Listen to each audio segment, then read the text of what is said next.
Hi everybody, welcome to my channel. Welcome back if you've been here before. I do really appreciate your support. Please like and subscribe as I will continue to try to bring relevant and interesting and fun information on this channel. The purpose of tonight's short video is to demonstrate the ease of oil change with this new system that I have put in. For those that have not been with me, I replaced the old hydraulic system. It was okay, but it was only okay, and I replaced it with one that is a bit more powerful and allows for a smoother operation. Along with the installation of the new hydraulic system, I also installed hydraulic lines, hard lines on the outside of the boom, and these are temporary. And the reason they're temporary is I did not pay enough attention to the diameter. What I have is three diameter hard pipe and 3 diameter hose on this machine, because I have the hard kit already installed, and so I'm going to replace these lines with 3mm hard line. The auxiliary lines I installed, number one, I like the way they look, but also there's some functionality to them. So I'm giving some consideration of perhaps installing a hydraulically operated quick release. But the real important thing for this system is the oil change. Now, another thing that I have just found, and I ordered these also, are the plugs to put on the end of the quick releases, so that when I'm not using the auxiliary lines, I'm not spewing oil all over the place. In the meantime, to operate, what I did is I crimped my hose with a wire tie. So let me just show you how convenient and how easy it is for me to change the oil now. Merely take off my crimp, put my hose in the bottle or whatever I'm going to use to capture the old oil.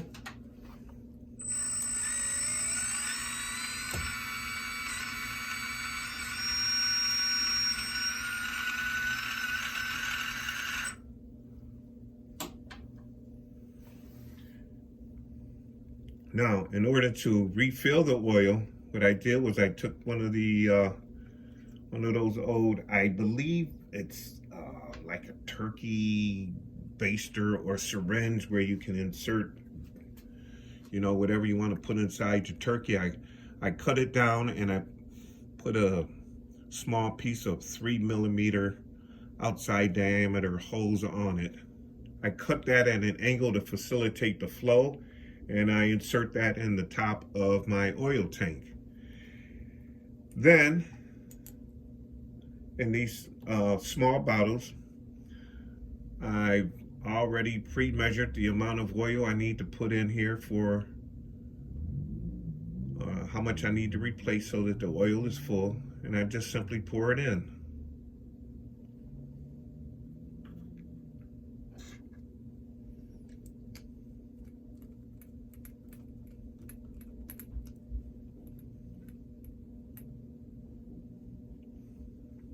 And as it is slowly going down, for now, until I get the replacement plugs, put my wire tire back on to crimp my hose.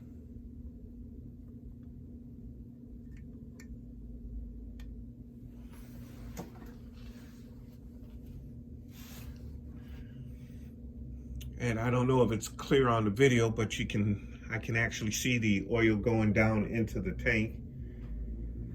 And once it drains completely from this device, simply a matter of replacing the dipstick. These dipsticks aren't that great. Sometimes I just check the oil as a matter of precaution in case there's something else going on the inside, but I have a difficult time reading these.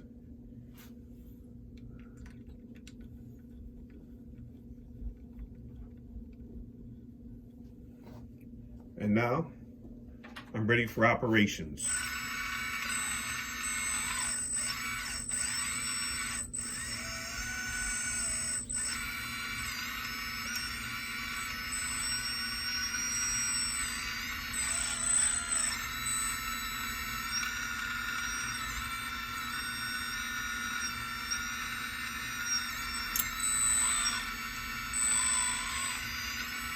I no longer experience any arm drop when I want to raise my boom, and this new system seems to be really operating well.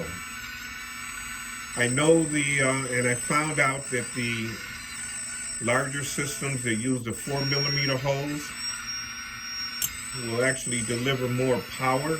4mm hose going to the pump and going to a valve block that also takes 4mm hose. This one takes 3mm, but one of the great advantages of it is that it leaves a lot of room on the inside to do other things. So there is an upgrade coming to convert the 3mm, or excuse me, the 3-channel valve block to a 4-channel one. And once I do that, I'll have a dedicated channel for my auxiliaries.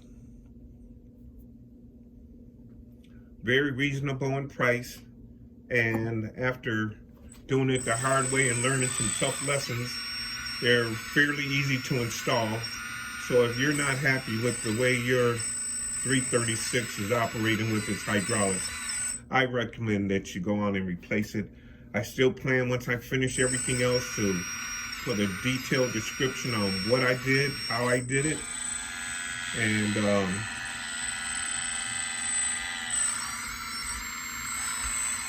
make myself available if anyone has any questions. I also found from the Quina website, I can order another engine cover, which I'm going to do. My cuts on here and my cut in my cab, they're not really good. I didn't have the right tools, and my hand is not as steady as it used to be when I was in the Marine Corps, for instance. So I'm going to put another one on the back, but I'm going to take my time or take it to someone that can actually make the cuts and make them really nice and upgrade my aesthetic. I'll be replacing my bars and everything on this. I might even repaint this once I install a new one. And I'm also thinking about maybe putting a fan in this area, cutting it out and putting a fan in there. All kinds of really neat things. I think the Kabolite 336 is a great intro unit for hydraulics, and you know, I beat it up, worked it, hacked it up, cut it up, upgraded it, did all kinds of things to it, and I'm very satisfied. It's a very sturdy unit, and for if you know what you're doing, which finally I think I know a thing or two, for not too much money you can upgrade it, put some bells and whistles on it to make it comparable to the machines that cost, you know, $3,000-$4,000. And that's about it for tonight. I want to once again thank you for coming. Thank you for your support, and I look forward to communicating more. One important life lesson that this whole upgrade project has taught me was, again, I had mentioned it before, but patience. You know, it had gotten to be kind of frustrating. I was not getting good information, or I was receiving information and just didn't understand it. And there were some times when I just had some unexplained anomalies. One of them that I had, and I don't know if anyone else has experienced it, I had changed so much, and I was using pipe thread, and a very small piece of pipe thread got into the inlet side of my tank. And I just couldn't figure out for the world why I only had function on one side, you know, the positive or the negative. It was strong, but on the other side it had virtually nothing, and that's because that small piece of thread lock had blocked that. So I took everything apart, and when I found it, of course, I cleaned it out, and I also put a bigger inlet on my tank. The output on the tank is 6mm output going into the pump, which is 6mm input, 4mm out, and then 4mm coming all the way back in. So now I have a 4mm inlet to my tank, and everything is working out really great. Well, that's all for now. I just wanted everyone to see this new way of changing oil and to show how um, quick and efficient it can be. Obviously, when changing the oil, I like to run 2 or 3 tanks full in there, and I drop my arm all the way. I compress everything to push as much oil out of all of the cylinders, and then put oil in and run it back and forth until it's nice and clean and clear. Thanks a lot, and I look forward to seeing you on my next video. God bless.